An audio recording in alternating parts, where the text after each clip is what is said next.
As a child, I was kind of interested in the Air Force. I was living here in Invermere, and I got the urge to go to Calgary and join.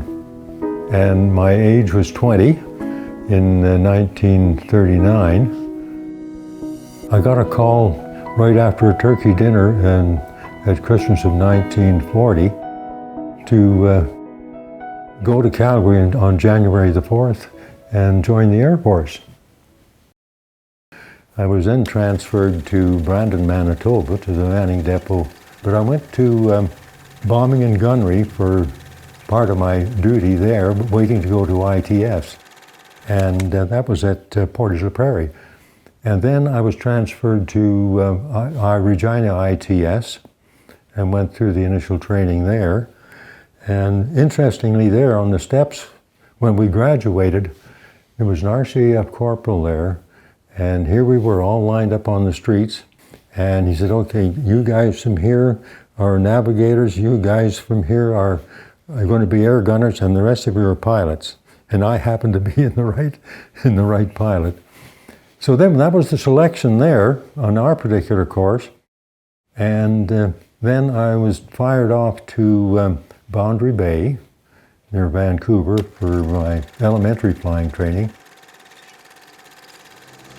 Following that, it was then chosen to go to Claresholm for my next pilot's training course. And I arrived there, I guess, in about July of 1941. Claresholm was probably selected as an airport partly because of the atmosphere. The climate is excellent there. It was a natural place to have an airport. When I was in Claresholm, I lived on the base, and that was where I spent most of my time. And into the classroom, depending on whether it was airmanship or navigation, it depended what it was that particular hour or day. And then a flying schedule happened in the afternoon. And later on in the course, of course, it got to be night flying when you had a little more time.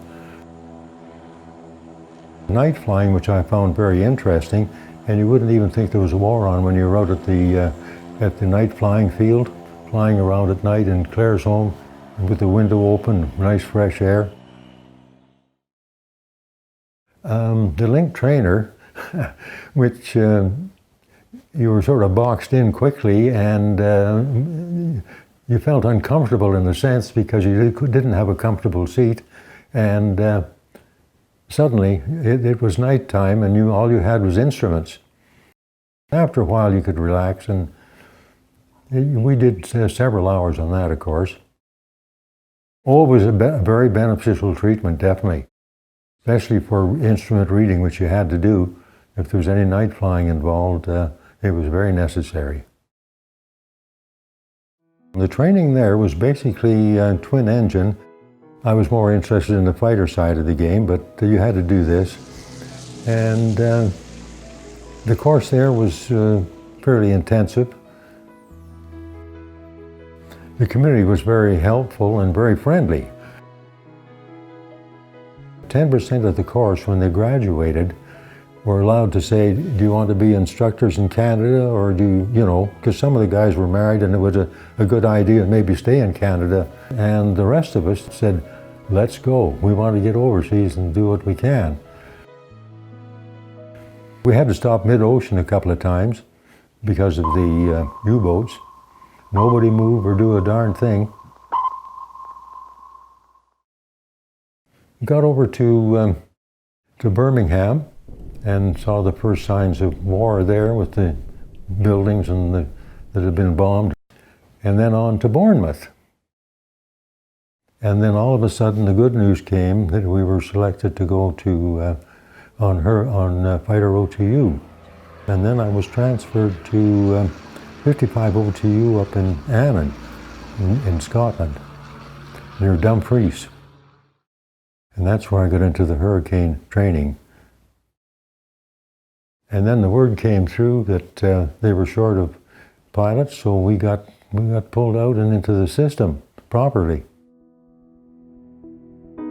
I was transferred to India, a place called Chiringa, which is on the Bay of Bengal. The unfortunate part was that after about 50 odd missions that I did over there, I ended up getting malaria.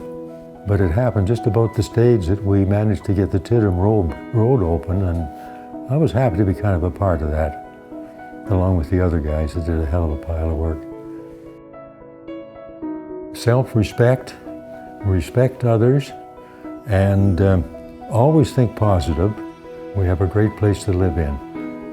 And any chance that you might have to volunteer, please do it and help out the community.